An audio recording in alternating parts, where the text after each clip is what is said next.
하나님 말씀 보겠습니다. 구약성경 출애굽기 6장입니다. 구약성경 89페이지입니다. 출애굽기 6장 2절에서 13절까지 한 절씩 교도가 나옵니다. 하나님이 모세에게 말씀하여 이르시되 나는 여호와이니라.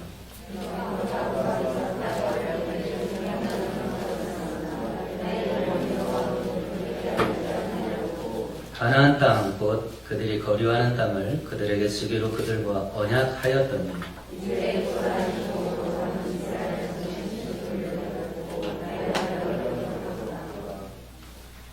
그러므로 이스라엘 자손에게 말하기를 나는 여호와라. 내가 애굽 사람의 무거운 짐 밑에서 너희를 빼내며 그들의 노역에서 너희를 건지며 편팔과 여러 큰 심판들로서 너희를 속량하여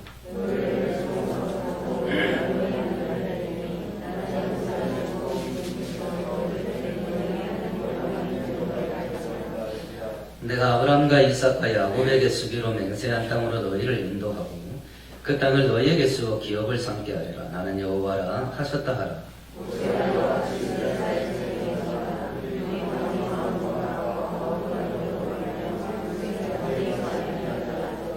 여호와께서 모세에게 말씀하여 이르시되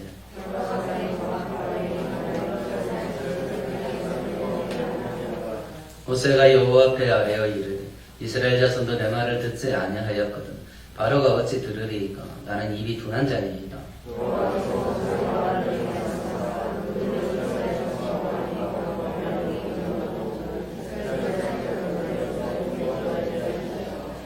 아멘.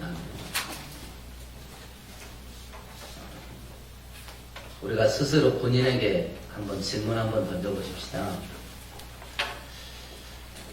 내가 지금 이렇게 살면서 하나님까지 모르고 살았다면 어쩔 뻔했는가 라고 하는 생각이 있는지 모르겠습니다. 내가 평생 이렇게 고달픈 인생을 살고 있는데 하나님 믿게 된 것이 천만다행이다. 내가 하나님 믿는 믿음까지 없었다면 내 인생 얼마나 더 비참했겠냐, 이런 생각이 있는지 모르겠습니다. 제 주변에 절에 다니는 분들이 꽤 돼요. 그분들이 거의 대부분 이런 말을 합니다. 절에 가면 왠지 모르게 마음이 편해집니다. 그러면 우리가 하나님 믿고 교회 다닐 때 하다못해 교회 가서 예배라도 드리고 오면 마음이 편해집니다. 그런 유익이라도 있는가? 내가 지금 교회 다니는 게 아니 이것도 아니고 저것도 아니라면 뭐냐 이거? 이것도 아니고 저것도 아니라면 뭡니까 대체? 내가 하나님 믿고 신앙생활 한다는 유익이 대체 뭔가? 오늘 성경은 우리들에게 우리가 인생이 고달퍼지고 우리 인생이 꼬이는 일을 만나도 하나님 한 분에게 집중하고 하나님 한 분을 붙잡고 살아가야 되는 이유가 뭔가, 그걸 설명해 준 게 오늘 성경 본문입니다. 40년 전에 애굽에서 왕자비 있을 때 살인사건 저지른 것 때문에 미디안 광야 40년 도피 생활을 하면서 목동 생활을 할 때 하나님께서 모세에게 찾아오셔서 네가 애굽에 가서 노예 생활을 하는데 백성들을 좀 구하는데 네가 내 일꾼으로 좀 쓰임받았으면 좋겠다 라고 했을 때 우리가 앞에서 살펴봤습니다만 모세가 얼마나 안 가려고 그래요. 그렇게 하나님과 줄다리기를 하다가 우여곡절 끝에 이제 애굽에 왔습니다. 그리고 하나님 하라는 대로 했어요. 애굽 왕에게 찾아가서 하나님이 우리 백성들을 놔주라 합디다, 그 말을 하자마자 애굽 왕이 화딱지가 나가지고요 온갖 핍박을 하는 거예요. 학대를 하고. 거기다가 또 모세는 양쪽에 끼이게 됐습니다. 이스라엘 백성들이 모세를 원망을 합니다. 모세에게 불평을 합니다. 심지어는 하나님이 너에게 벌레 됐으면 좋겠다, 이런 이야기까지 합니다. 지금 모세는 양쪽에 꼈습니다. 하나님이 하라는 대로 했는데 애굽의 왕은 가혹하게 핍박을 가하고 있고 이스라엘 백성들은 모세를 원망하고 불평합니다. 근데 이 그림이 40년 전에도 똑같았거든요. 40년 전에 애굽에서 왕자로 있을 때에 이스라엘 백성들을 구원하는 일에 자기가 어떻게 좀 역할을 할까 싶어서 이스라엘 백성들을 괴롭히는 애굽의 감독관을 죽였습니다. 그 사건이 들통났을 때 애굽의 왕은 모세를 죽이려고 했습니다. 그리고 정작 자기가 보호하려고 했던 이스라엘 백성들은 자기를 지도자로 인정을 안 해줬습니다. 그때 모세는 미디안 광야로 도망갔습니다. 40년 후에 똑같은 그림이에요. 애굽의 왕은 지금 이스라엘 백성들을 가혹하게 박해를 합니다. 이스라엘 백성들은 모세를 지도자로 인정 안 합니다. 이 상황 속에서 40년 전에 모세는 도망갔습니다. 그러면 지금은 40년 후에는 어떻게 했냐? 그게 저번 5장 22절을 우리 같이 읽어봅시다. 모세가 여호와께 돌아와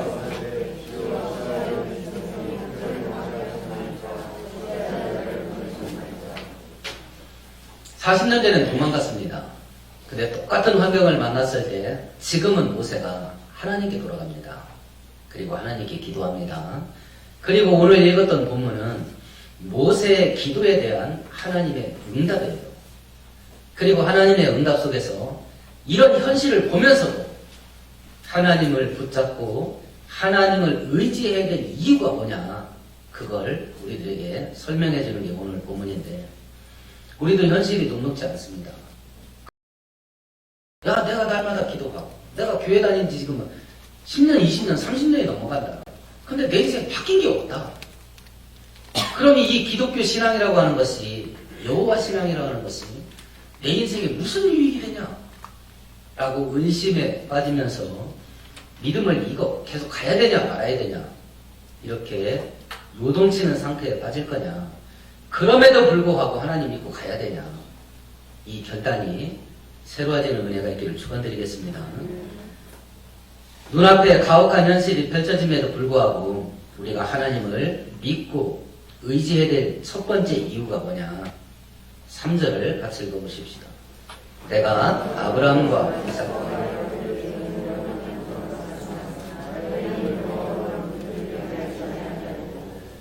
2절에 하나님께서 내 이름이 여호와라 라고 하면서 아브라함, 이삭, 야곱에게 내가 여호와라는 걸 알려주지 않았었다, 이렇게 말합니다. 근데 창세기 12장 8절에 보면 아브라함이 하나님의 인도함을 받아서 가나안 땅 들어오자마자 어떤 일을 하냐면 제단을 쌓습니다. 그때 이렇게 되어 있어요. 거기서 베델 동편산으로 옮겨 장막을 치니 서는 베델이여 동원하이라. 그가 그곳에서 여호와를 위하여 단을 쌓고 여호와의 이름을 부르더라. 이렇게 되어 있네요. 우리가 이미 창세기를 살펴봤습니다만 아브라함이 하나님의 나타나심을, 하나님을 만나요. 그래서 갈대아 우르에 살고 있다가 생전 보도 듣도 못한 땅으로 이사를 가는 겁니다. 그런데 자기가 만난 그 신의 이름이 여호와라는 걸 아브라함이 알고 있었어요. 그래서 가나안 땅에 들어왔을 때 제단을 쌓고 이건 여호와라는 신, 당신께 바치는 제단입니다 라고 하면서 여호와를 불렀답니다. 근데 오늘 3절에 보면 아브라함에게, 야곱에게, 이삭에게 내 이름이 여호와라는 걸 알려주지를 않았대요. 이건 뭐냐 이게. 아브라함과 이삭과 야곱은 분명히 하나님이라는 신의 이름이 여호와라는 걸 알고 있었는데 왜 지금 3절에서 하나님은 알려주지 않았다고 그러는가. 지금 3절에 알리지 않았고 라고 해서 알리다 라는 단어의 뜻이 뭐냐면 확실히 깨닫게 하다 혹은 체험하고 경험하게 하다, 이런 단어예요. 과거에 아브라함, 이삭, 야곱은 하나님의 이름이 여호와라는 것을 알고 있었던 거예요. 그런데 하나님의 이름이 여호와라는 것을 확실히 알고 체험하고 경험하지는 못했던 겁니다. 여호와라는 단어 하나만 딸랑 잘라서 이야기를 하면 전능자라는 뜻입니다. 근데 그 구약성경의 신학 속에 보면 여호와라는 이름이 아브라함, 이삭, 야곱과 맞물려서 사용되면 약속, 조상들에게, 당신의 택한 백성들에게 약속하신 것을 반드시 지키시는 분이라는 뜻으로 쓰여요. 그래서 여호와라는 이름이 아브라함, 이삭, 야곱과 함께 쓰이면 약속을 지키시는 신실한 하나님이라는 뜻으로 바뀝니다. 그렇다고 하면 앞뒤가 맞아요. 하나님께서 아브라함에게 약속한 게 뭐예요? 네 자손을 하늘의 별과 같이 땅에 먼지와 같이 많게 해주마. 자손에 대한 축복. 네가 발로 밟는 땅 내가 다 준다. 땅에 대한 축복, 약속, 이 두 가지인데 이 두 가지 중에 네 자손이 하늘의 별과 같이 땅에 먼지와 같이 많게 해주마. 그건 지금 이루어졌습니다. 지금 이루어졌어요. 어디에서? 애굽에서요. 애굽의 왕이 이스라엘 백성들을 핍박한 이유가 뭐예요? 번성함 때문이에요. 얼마나 숫자가 불어나는지 그들을 지배하는 애굽의 왕과 그 백성들이 아니 저 인간들 저렇게 불어나다가 먼지 나는 거 아니요? 하고 겁먹을 정도로 불어났어요. 그런데 이스라엘 백성들은 그게 이루어졌다는 걸 몰랐어요. 지금 애굽에서 일어났거든요. 근데 뭔 아직 안 일어났어요? 땅 주는 약속은 아직도 안 이루어졌어요. 하나님이 땅을 우리에게 준다고 약속했는데 그 약속대로 지키셨다. 이건 아직 경험 못했어요. 땅이 안 주어졌기 때문에 그렇습니다. 여호와라는 이름만 알아요. 그분이 어떤 분인지 경험하지를 못했어요. 체험하지를 못했습니다. 제가 서두에 질문을 던졌습니다. 내가 지금 신앙생활하는 것이 내 인생에 어떤 유익이 되냐? 어떤 유익이? 내가 지금 돈 없고 가난하고 힘없고 병들고 골골거리고 살고 있는데 이 와중에 내가 하나님까지 믿지 않았다면 내 인생이 얼마나 비참했겠나? 그 생각이 있나? 그 생각은 무엇이 주는 것 같아요? 하나님이 보이지 않지만 살아 계시다. 이걸 경험한 자가 갖는 하나님에 대한 지식이에요. 이걸 경험한 자. 나 돈 없다. 나 가난하다. 그러나 보이지 않는 하나님은 반드시 있다. 내가 살아온 인생의 경험이 그걸 증명해준다. 그걸 겪은 자가 내가 이렇게 살면서 하나님까지 안 믿었다면 내 인생 어떻게 될 뻔했나. 그렇게 하고 사는 거예요. 지금 아브라함과 이삭과 야곱과 그 자손들은 하나님의 약속은 받았어요. 그리고 하나님이라는 신이 있다는 건 입으로 전달받았습니다. 그런데 그 하나님이 어떤 하나님인지는 아직 경험하지 못한 거예요. 근데 그 하나님은 어떤 하나님이냐면 당신이 약속한 건 반드시 지키는 하나님이랍니다. 그래서 너의 삶의 연장 속에 어떤 일이 벌어지든지 하나님을 집중하고 하나님을 끝까지 붙잡아야 될 이유가 하나님은 약속하면 반드시 지키시기 때문에 그래요. 그래서 붙잡아야 돼요. 그래서 하나님께서 우리를 끝까지 지키신다. 하나님이 약속하신 것을 지켜주셔서 우리를 지키시는 것을 경험할 수 있어야 됩니다. 내가 너와 함께해서 너를 인도해주마. 하나님이 약속해줬는데 나를 인도하시겠다고 약속하신 하나님께서 그 약속을 지켜주셔서 내 인생을 인도해 가시는 것을 체험할 수 있어야 됩니다. 네가 기도하면 내가 반드시 응답해주마. 약속하신 하나님께서 그 약속을 지키셔서 내 기도에 응답하시는 것을 경험할 수 있어야 됩니다. 하나님께서 내가 너를 구원하리라. 누구든지 주의 이름을 부르는 자는 구원을 받으리라. 약속하신 하나님께서 내가 내 힘과 능력으로 해결하지 못할 문제 앞에서 하나님을 붙잡았을 때 약속을 지켜주셔서 나를 구원하시는 것을 경험할 수 있어야 됩니다. 그러는 하나님이라니까. 그렇게 하시는 하나님이라니까. 그렇게 하시는 하나님을 나는 경험해야 될 거 아니겠습니까? 나는 체험해야 될 거 아니겠습니까? 이거 되냐? 약했다가 병 낫고 건강해지냐? 이 차원이 아니에요. 예수 믿고 병 걸려서 죽은 성도요, 천지백갈입니다. 부지기수예요. 예수 믿고 죽도록 고생만 하다가 평생 마음껏 돈 한 번 써보지 못하고 죽은 성도들이요, 기독교 역사 가운데 수도 없이 많아요. 그런데 왜 예수 잘 믿으면 꼭 부자가 돼야 된다고 생각하는 거예요? 왜 예수를 잘 믿으면 꼭 앓던 병이 나아야 된다고 생각하냐 말입니다. 그렇지 않은 일들이 기독교 역사 2000년 가운데 수도 없이 있었는데 왜 우리는 그것만 생각하냐 말입니다. 왜 그것만? 하나님을 체험하고 경험하는 것은요, 가난을 이겨요. 가난했다가 부자 된다는 이야기가 아니라 가난하면, 하나님이 가난하게 하시면 가난하게 하시는 그걸 그냥 짊어지고 살아버립니다. 하나님을 경험하고 체험하면 죽을 때까지 병이 안 나와도 그 아픈 육신을 짊어지고 삽니다. 그래서 의인은 돈이 있거나 부자거나 건강하거나 병들었거나 신분이 천박하거나 신분이 고귀하거나 오직 의인은 믿음으로 삽니다. 이렇게 살아가는 힘과 능력이 어디에서 오냐? 보이지 않는 하나님을, 그리고 하나님이 약속하신 것들을 체험하고 경험할 때 와요. 그래서 지금 내 현실이 어떻게 돌아가냐 상관없이 끝까지 하나님을 붙잡아야 될 이유가, 첫 번째 이유가 하나님은 약속하신 것을 반드시 지키는 분이기 때문에 그렇습니다. 이 시간 하나님께서 우리들에게 약속하신 그것을 반드시 지키신다라는 것을 믿고 확신하며 이 현실을 이겨나가는 우리 모두 되기를 축원드리겠습니다. 우리가 고난 앞에서도 하나님을 끝까지 믿고 붙잡아야 될 두 번째 이유입니다. 3절만 다시 한번 읽어봅시다. 내가 아브라함과 이삭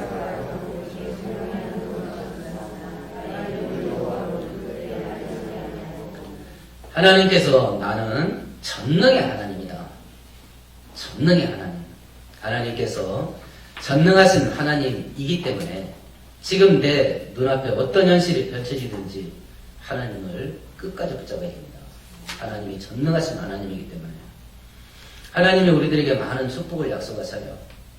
구원하심의 약속, 인도하심의 약속, 지키고 보호하심의 약속, 기도하면 응답하시겠다는 약속, 내가 필요한 거 채워주시겠다는 공급의 약속, 연약할 때 힘주셔서 승리케 하겠다는 승리의 약속, 많은 약속들을 합니다. 많은 약속들을. 그럼 하나님께서 우리들에게 약속을 주시고 그 약속한 대로 실행되게, 현실이 되게, 약속하신 것이 내 인생 가운데서 현실이 되게 만들려면 하나님이 뭘 갖고 있어야 돼요? 자기가 말한 걸 말대로 해낼 수 있는 뭐가 있어야 돼요? 능력이 있어야죠. 제가 자주 예를 듭니다. 돌아가실 때 제가 10억씩 드릴 테니까 챙겨가세요. 제 앞에 올 성도 아마 아무도 없을걸요. 제가 먹고 죽을 돈도 없다는 거 다 알잖아요. 근데 어떻게 1인당 10억씩을 줘요? 저는 그거 할 능력이 없어요. 하나님께서 나는 약속한 거 반드시 지키는 신실한 하나님이야 라고 말씀하셨어요. 그래서 우리는 지금 나의 삶의 현실이 고달퍼도 하나님을 믿고 의지해야 됩니다. 그렇게 말씀하신 하나님이 나는 전능자야 라고 말씀을 하셔요. 내가 어떤 약속을 하든지 어떤 일이 됐든지 나는 해낼 수 있는 능력이 있어. 전능자. 하나님이 우리를 보호한다고 약속을 하셨으면 어떤 환경 속에서든지 나를 보호할 능력이 있어야 됩니다. 하나님이 나를 인도하시겠다고 약속을 했으면 어떤 환경 속에서도 나를 인도할 능력이 있어야 됩니다. 하나님이 내게 필요한 것들을 채우고 공급한다고 약속을 했으면 내가 필요한 것을 채우실 능력이 있어야 돼요. 내가 기도한 것을 응답하겠다고 약속을 했으면 내 기도에 응답할 능력이 있어야 됩니다. 근데 하나님께서 뭐라고 말씀하셨냐면 그거 다 있다. 그거 다 있다. 능력 나에게 있다. 이렇게 말씀하신 거예요. 어떤 책을 읽다가 미국의 과학자 해롤드 힐이라는 사람의 경험을 읽게 됐어요. 이분이 미국 항공우주국 나사에서 근무하는 과학자예요. 우주선을 하는 우주로 띄우려면 지구의 자전을 따라서 궤도를 흐름을 타고 마치 배가 파도 타듯이요.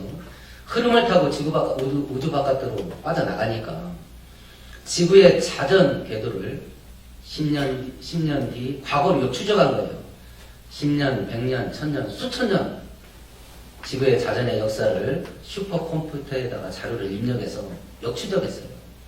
근데 이 사람이 지구의 시간이 2번 멈췄다는 걸 알게 돼요.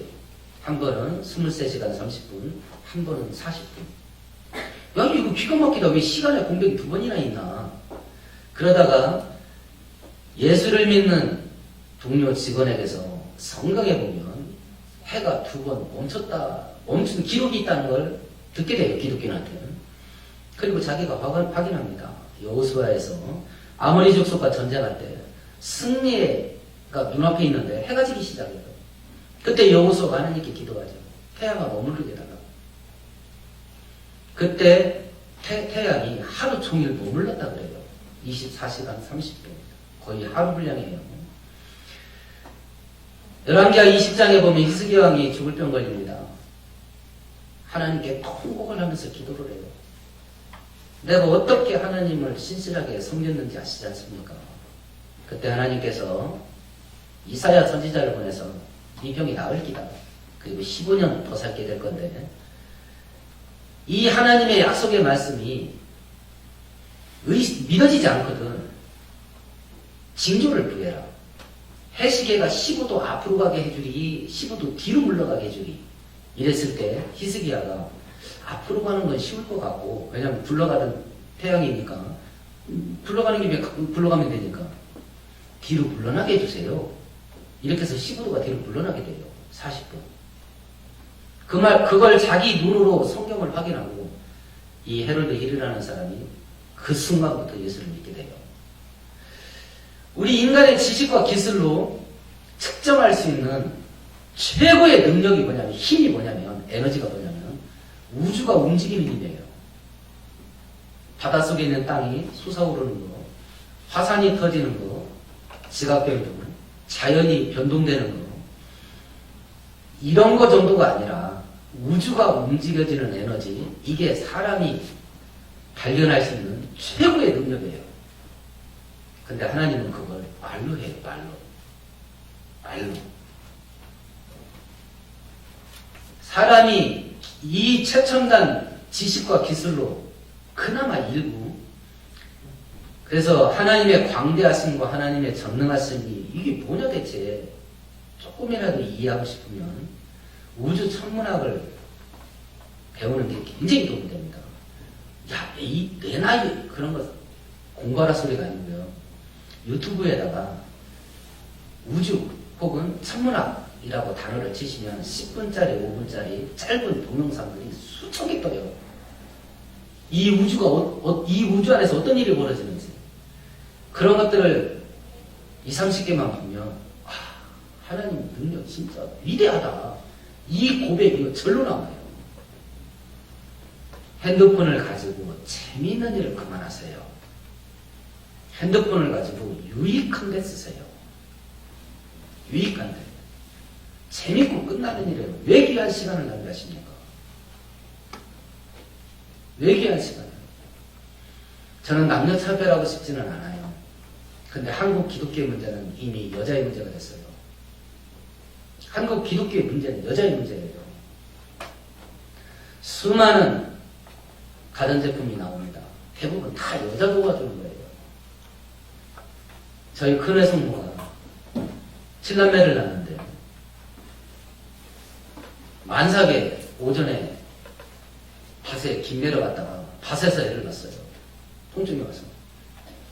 그리고 그 피덩이를 치마포에 싸가지고 집에 가가지고 한나절 쉬고 저녁에 해질 무렵에 선선해질 때 또 김매러 나왔다 그러더라고. 이건 사람도 아니오. 그때 여자들은 농사도 줬어요. 애도 많이 낳았어. 그리고 집안일도 다 했다. 근데 지금 여자는 애도 안 낳고 농사도 안 짓고 집안일도 안 하려고 그래. 그러면 기계가 다 해주는 그 많은 시간들, 기계를 사용해서 기력이 남아 돌아. 옛날 우리 어머님 세대 여자들은 집에 오면 파김치 돼서 씻고 자기 바빴어요. 지금은 기력이 남아 돌아. 그러면 남는 기력 갖고 남는 시간 갖고 뭐 했냐 이거야. 두 가지를 했을 겁니다. 재밌는 일 했을 겁니다. 편한 일 했을 겁니다. 그래서 우리 가운데 하나님은 살아계시되 하나님의 영광은 사라진 겁니다.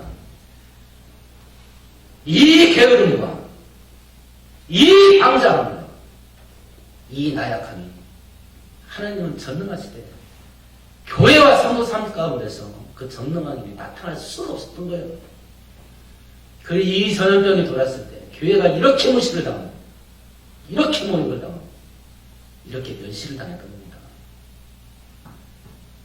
우리의 부족함 때문에 하나님의 이름이 멸시를 받았으나 실상 그는 전능자예요.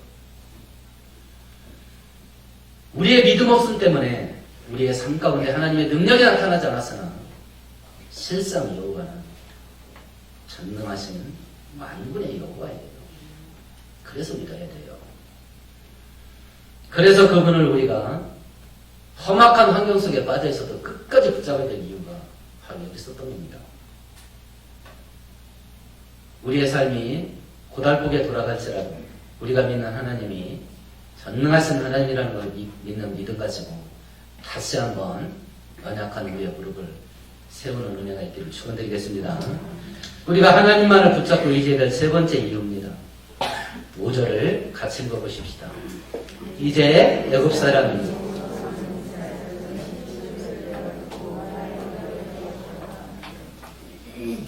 하나님이 전능하셔요. 약속한 건 반드시 지킵니다. 근데 나하고 어떤 관계냐? 이 문제예요. 내가 돈 때문에 고생을 한다면 내 돈 문제 풀어줄 사람 주변에 많습니다.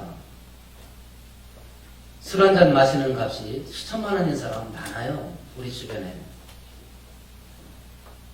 한 번 하루 저녁 술 한잔 마시는데 그 술값이 수천만 원이야. 그런 사람 주변에 많습니다. 그 사람이 술 한 잔만 마셔주지 않으면 내 돈의 문제 해결해 줄 수 있어요. 근데 그 사람이 나한테 그렇게 해줄 마음이 있겠습니까? 없겠습니까? 없어요. 없습니다. 내 자식 명문대 좀 보내고 싶어요. 조옥 씨가 자식들을 해서 했던 일, 그때 당시는 대부분 통용됐을 겁니다. 왜냐면 다들 그렇게 해서 다 지 자식들을 밀어넣었으니까. 그게 범죄냐 아니냐, 제가 그 얘기를 하는 게 아닙니다. 힘 있는 아버지가 여기저기 힘 있는 사람들한테 추천서 받아가지고 이렇게 꼼수를 부리면 명문대 진학을 시키고 시험도 안 보고요. 의사 만들 수 있겠습니다. 그러면 지금 대학교 총장 혹은 대학교 이사장이 나 좀 도와주면 우리 자식 명문대 들어갈 수 있겠습니까? 없겠습니까? 없겠습니까? 들어갈 수 있는 길이 있을 겁니다. 지금도. 근데 그 사람이 내 자식한테 그 일을 해줄 마음이 있겠습니까? 없겠습니까? 없어요. 그럼 하나님이 전능한 거하고 나하고 뭔 관계 있냐 대체 이게. 하나님이 아무리 전능해도 나하고 관계가 없으면 하나님의 능력은 나한테 아무런 쓸데가 없는 겁니다. 나를 위해서 써줘야 말이지. 하나님이 전능한 능력이 있다는 건 믿겠어요. 그러면 하나님이 그 전능하신 능력을 나를 위해서 써줄 거냐 말 거냐. 여기서 이제 우리가 이 뒷목이 땡기는 거죠. 이 질문 속에. 왜냐면 실제로 한 기독교 연구기관에서 교회 다니는 성도들한테 하나님이 전능하다는 거 믿냐 그랬을 때 우리 한국 성도들은 100% 예라고 대답했어요. 하나님이 전능한 능력이 있다는 걸 믿는다고. 두 번째 질문을 드렸습니다. 그러면 하나님이 그 전능한 능력을 사용하셔서 당신을 찾아보셔서 당신 문제 해결해 줄 걸 믿냐? 라고 했을 때 몇 프로 대답했을 것 같아요? 그걸 믿는다고. 30% 대답했어요. 그만큼 하나님과 우리 사이가 천길만길이야. 그만큼. 그래서 제가 서두에 질문을 던졌던 거예요. 하나님을 믿는다고 하는 것이, 교회를 다닌다는 것이 내 인생에 도움이 된다고 지금 여기고 있냐고. 하나님이 전능하시다는 걸 믿는데, 그러면 그 하나님이 전능하신 능력을 사용해서 나 도와줄 거라고 하는 질문에는 왜 대답을 못하냐고. 본인 스스로 알아요. 하나님과 나 사이가 멀다는 거. 이 바다가 육지라면이 아니야. 바다가 바다야. 그러니까 건너갈 수가 없어. 하나님과 나 사이에. 그런데 하나님께서 당신의 택한 백성들과 우리 하나님과의 사이가 어떤 사이냐? 나는 내 백성들의 신음소리를 듣는 자야. 이렇게 대답을 했어요. 내 백성들의 신음소리를 나는 듣는다.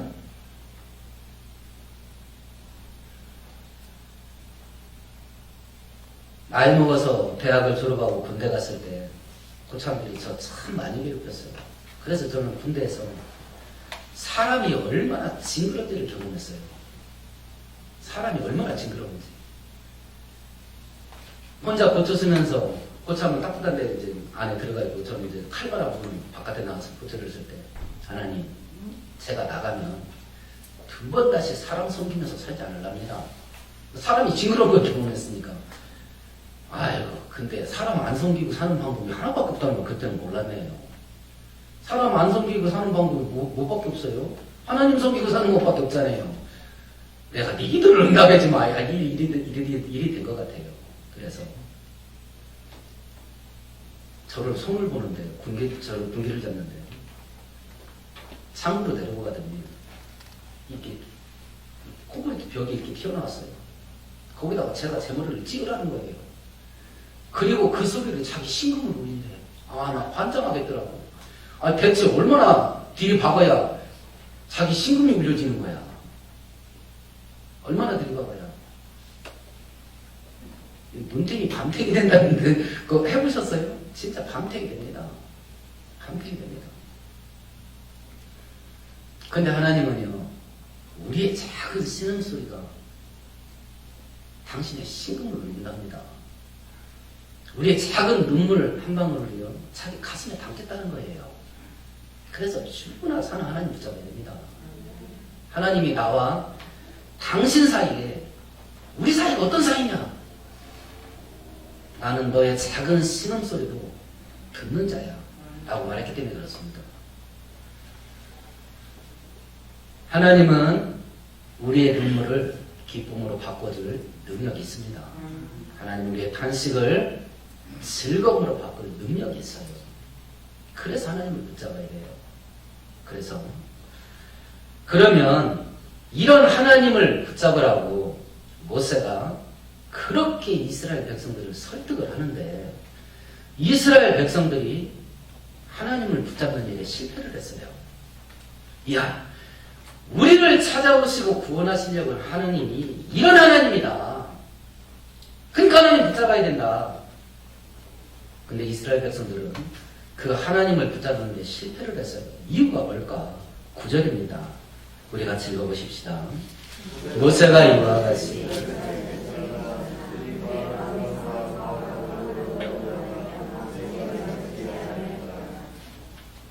이스라엘 백성들이 모세의 설득을 듣지를 않았어요. 이유가 뭐냐?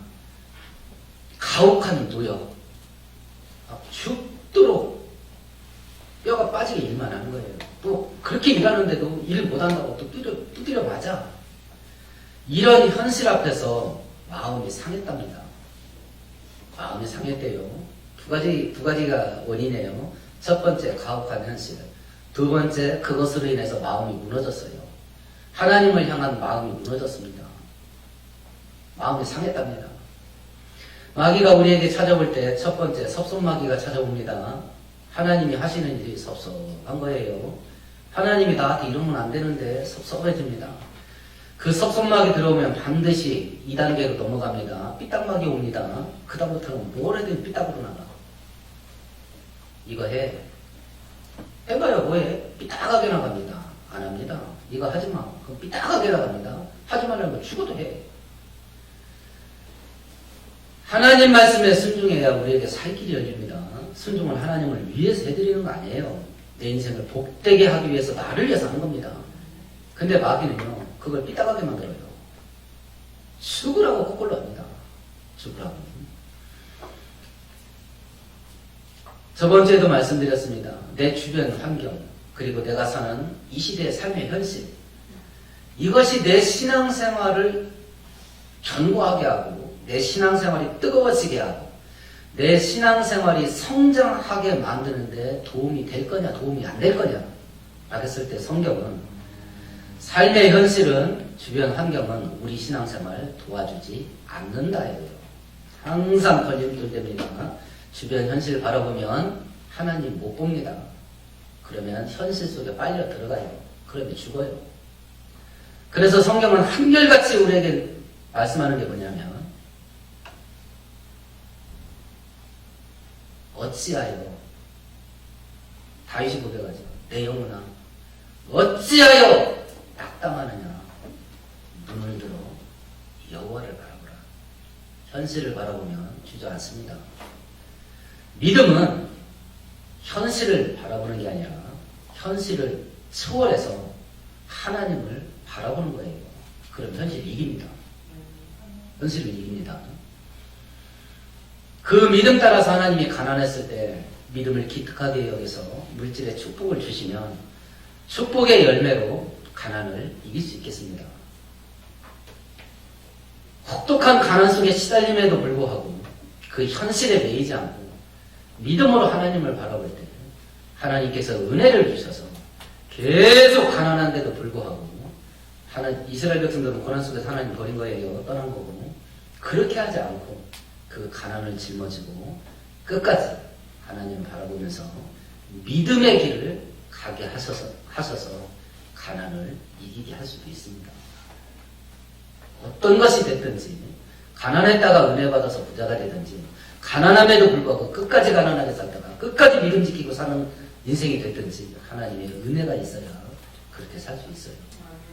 근데 그렇게 살지 못하게 하는 게 뭐냐면 주변 현실에 마음을 빼앗기는 거예요. 우리의 시선을 하나님께 두는 게 아니라 내 삶의 현실에 두고 주변 환경에 두는 거예요. 그러면 그것이 소용돌이가 돼서 우리를 쭉 빨아들입니다. 그럼 못 빠져나와요. 풍랑을 만난 제자들이 배에서 죽으려고 합니다. 그때 예수께서 걸어서 제자들에게 옵니다. 베드로가 주님, 만일 주님이시면 나도 무리를 걷게 해주십시오. 예수께서 와라 그럽니다. 베드로가 주님을 바라보고 걸어갑니다. 그런데 한참 잘 가다가 물결을 보고 두려워 빠져가는지라. 물결을 보자마자 두려운 마음이 들고 믿음이 사라집니다. 쑥 들어갑니다. 그리고 못 빠져나와요. 베드로가 소리칩니다. 주여 구원하소서. 예수께서 손을 내밀어 건지시면서 어리석은 자여 왜 의심했느냐. 오늘 말씀을 생각하시면서 함께 동성으로 기도하십시다. 세상 현실과 우리 주변 환경은 앞으로 가면 갈수록 더 험악하게 돌아갈 겁니다. 이런 와중 속에 현실을 바라보고 환경에 얽매여서 하나님을 떠나고 믿음이 무너지지 않게 달라고 기도하시고 전능하신 하나님을 끝까지 믿음으로 너의 믿음대로 될지어다라는 승리의 선포를 우리의 축복의 열매로 맺는 인생 살게 해달라고 기도하셔요. 이 믿음의 역사가 우리 가정과 사업장과 우리들 자녀들 인생 속에 부어지게 해달라고 기도하시고 이 하나님의 능력의 역사가 질병으로 고통받고 또 정치인들이 나라 생각 않고 백성 생각하지 않는 것 때문에 혼란에 시달리고 있는 이 나라 이 민족 속에 부어지게 돼서 이 땅의 경제도 안정되고 악한 질병도 소멸되고 가난하고 힘없는 백성들에게 평안이 임하게 달라고 함께 동성으로 기도합시다.